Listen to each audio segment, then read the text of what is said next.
ఇల్లు కొందాం అన్న డెసిషన్ లైఫ్ లో చాలా పెద్ద స్టెప్.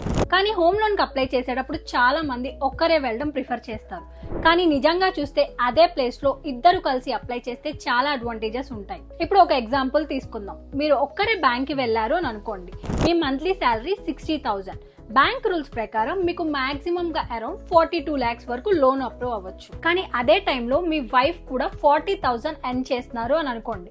మీ ఇద్దరు కలిసి జాయింట్ గా అప్లై చేస్తే అప్పుడు మీ కంబైన్డ్ ఇన్కమ్ 1 lakh అవుతుంది.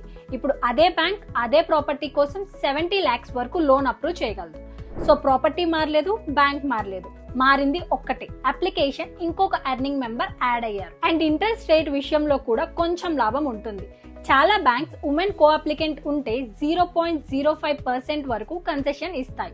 ఇది వినడానికి చాలా చిన్న పర్సెంట్ లాగా అనిపించినా లాంగ్ టర్మ్ లో చూస్తే కొంచెం అమౌంట్ అయినా సేవ్ అవుతుంది. ఇప్పుడు ట్యాక్స్ బెనిఫిట్స్ గురించి మాట్లాడుకుందాం. ఒక్కరే లోన్ తీసుకుంటే సెక్షన్ 80C కింద ప్రిన్సిపల్ మీద 1.5 lakh వరకు, సెక్షన్ 24B కింద ఇంట్రెస్ట్ మీద 2 lakh వరకు క్లెయిమ్ చేయొచ్చు.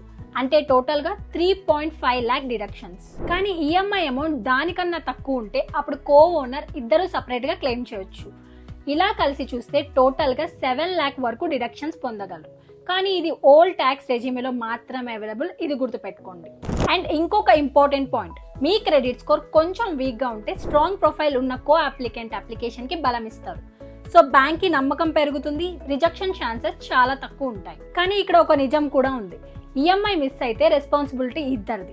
ఒక పేమెంట్ లేట్ అయినా కూడా ఇద్దరి క్రెడిట్ స్కోర్స్ కూడా ఎఫెక్ట్ అవుతాయి. కాబట్టి తర్వాతసారి హోమ్ లోన్ గురించి ఆలోచించే ముందు ఒక్కరే వెళ్ళకండి. మీ లైఫ్ పార్ట్నర్ ని, పేరెంట్స్ ని, లేక ఇన్కమ్ ఉన్న పిల్లల్ని కూడా కలుపుకొని అప్లై చేయడం మంచిది. సో మీ హోమ్ లోన్ కి కో అప్లికెంట్ ఉన్నారా?